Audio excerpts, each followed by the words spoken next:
I'm here, I think. Where are you? Letters from a Touring Actor, written and read by Timothy West. Part 5.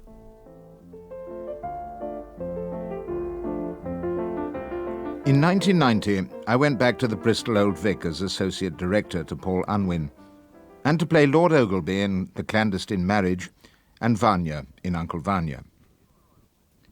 Theatre Royal, Bristol, November 1990.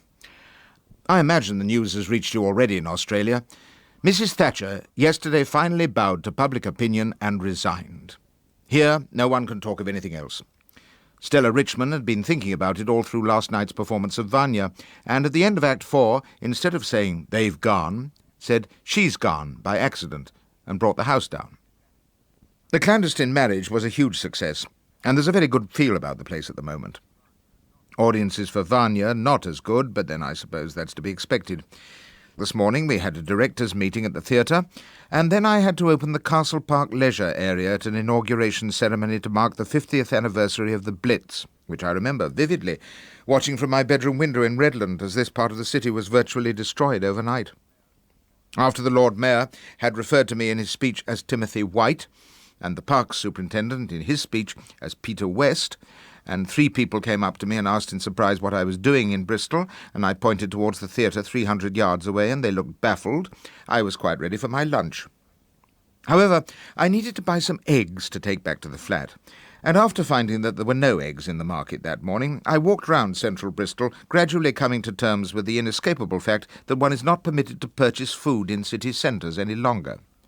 The supermarkets are out on a ring road somewhere, so if you haven't got a car, tough. It came on to rain. I wasn't wearing a raincoat.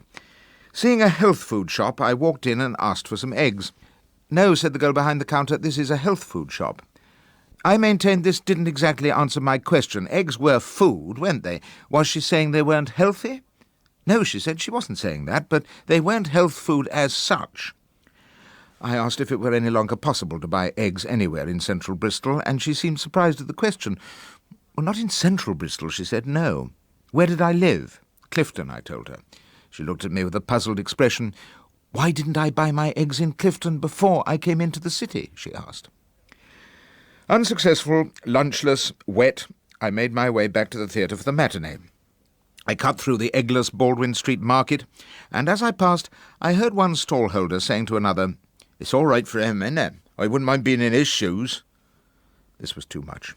I rounded on the man. "Look," I said, "I got up at first light this morning to attend a meeting in this country's oldest working theatre to discuss what we're going to do about the fact that your benighted City Council not only cuts our grants steadily from year to year, but doesn't even tell us by how much until it's too late.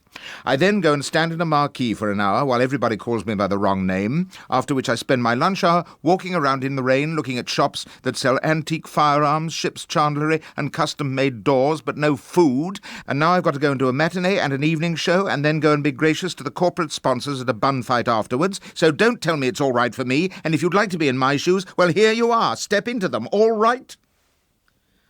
The stallholder and his companion looked at me open-mouthed. Then the one who'd spoken raised a hand and pointed nervously at a third stallholder. "I was talking about Stuart," he explained humbly. I collapsed. "Oh, my God, I'm so sorry," I gabbled. "I'm rather overtired, and I haven't been very well, and my wife is in Australia, and I wasn't thinking what I was saying. I do beg your pardon, and yes, I'd like 100 weight of muesli, please, and 12 packets of dried apricots." Pembroke Road, Bristol, December 1990. The financial position here looks gloomier than ever. The city are going to cut the Bristol Old Vic again next year, though Avon County are admirably standing firm. Paul Unwin has had enough.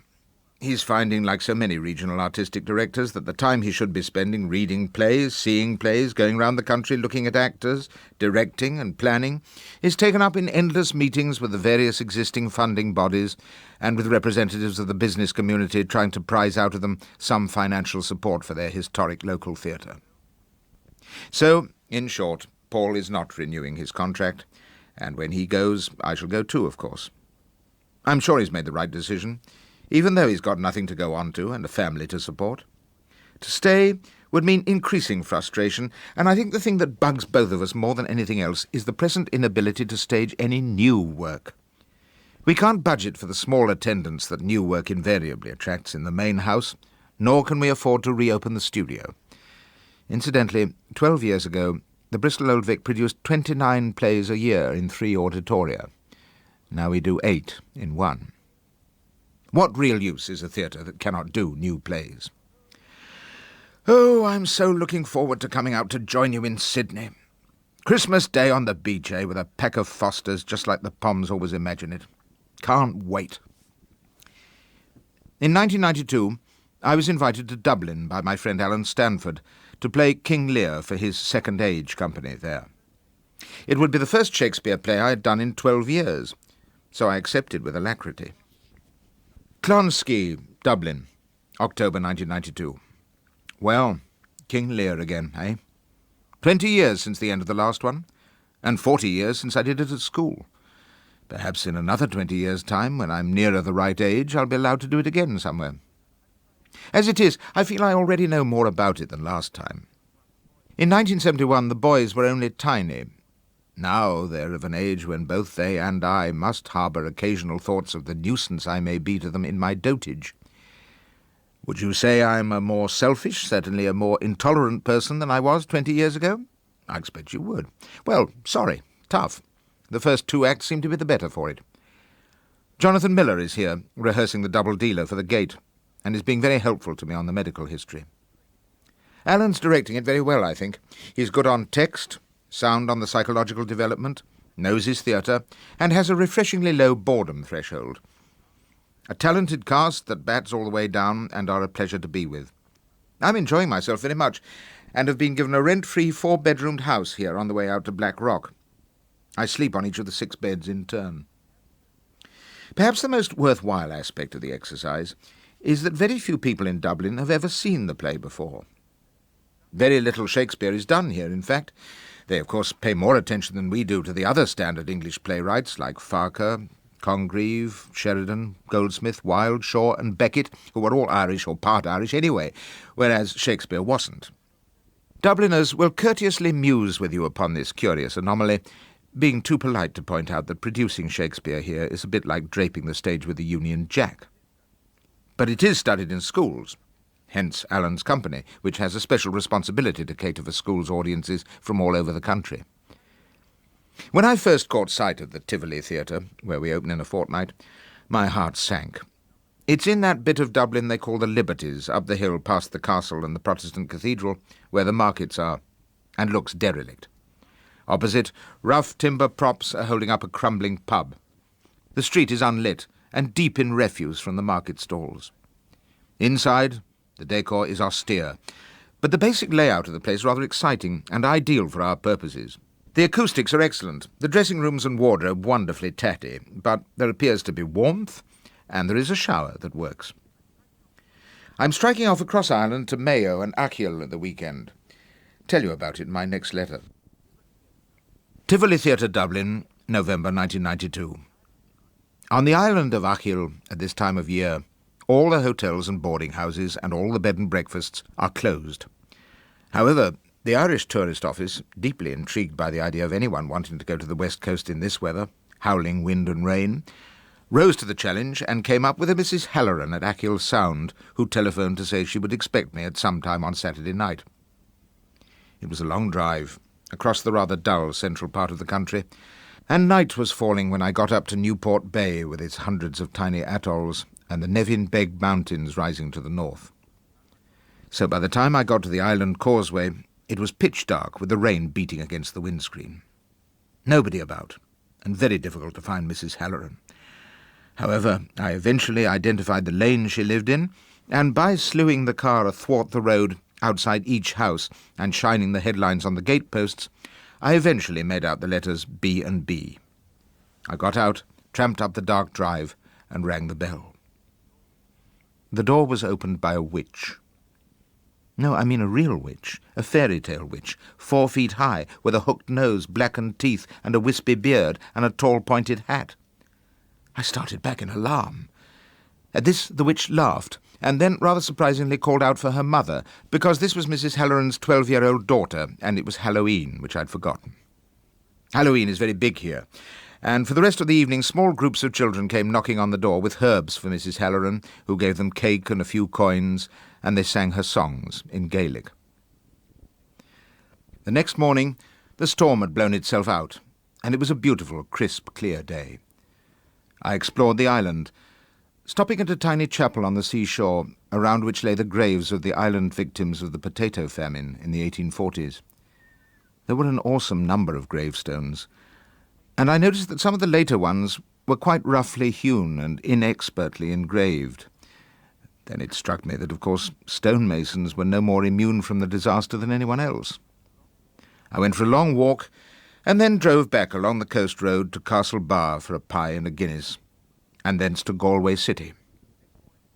Next morning I drove back to Dublin slowly, as I wasn't rehearsing, through Athlone, which has not much to commend it, and Meath. I bought a bag of peat blocks, lit a fire, and settled down to watch television. Dublin is cabled up for B-Sky B, and with the 2 RTE channels and Ulster TV and BBC 1 and 2, this makes about 8 or 9 channels in all. And it's interesting the difference this makes to people's general conversation in the morning, in shops or at the bus stop. The difference, I mean, between Dublin and London, where, broadly speaking, there are still only 2 widely watched channels, so that what they showed last night becomes a natural staple of conversation. Here, because everyone is watching something different, nobody talks about it. It obviously doesn't matter here, since conversation for the Irish is never a problem, but in England, once we get a proliferation of cable and satellite choices offered us, a certain conventional social bonding, which may be valuable, will be lost. Tivoli Theatre, Dublin, November 1992. The costumes were a bit of a shock. We have a Japanese designer, who is in fact very clever, but we didn't see any drawings, or indeed any designer, until the very last moment, when some adjustments had hastily to be made to accommodate what the actors had actually been doing in rehearsal for 3 weeks. The design inspiration is from the Japanese film Ran. This is also Ran. But it works pretty well, for the chaps anyway. The girls' stuff is less successful, I feel, but not objectionable. It's been very well received, but it's rather alarming how few adults can actually get in to see the show. The schools have practically booked us out. They mostly behave very well, though of course you get the odd ones, but I question the value of bringing kids to a theatre where they form 80% of the audience. They're not coming, or shouldn't be, just to get help with their exams. It should also be an introduction to theatre-going, and that means seeing what it's like to sit for 2.5 hours watching a play surrounded by adults whom you don't know.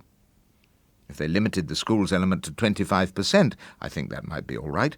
But the demand has been so great that we need, in that case, to run for 3 months. Some of them come all the way from Donegal. They won't get home till 2:30 in the morning. They're thrilled by the play, though, mostly. And so, I think, are the adults on the nights when we don't allow the schools in. Though what can we do if somebody rings up to book a party of 26, and when they get here they turn out to be schoolchildren? No, the only thing that's been a bother are the digital alarms. In the natural course of things, thou'lt come no more, never, never, never, never, never. The quietest moment of the play must occur at exactly 11 o'clock. To avoid it being drowned out by 75 different chiming wristwatches, I do a quick calculation just before I carry Cordelia on for my last entrance. If we're running a bit late, I slow down the early part of the scene so as to get the pips in before the quiet bit. And if we're a little ahead, I get a move on so that they go off during Edgar's final speech, which he hates. You shouldn't really have to think about that, though, should you, when you're playing King Lear? Timothy West was reading a final selection from his book of letters, I'm Here, I Think, Where Are You?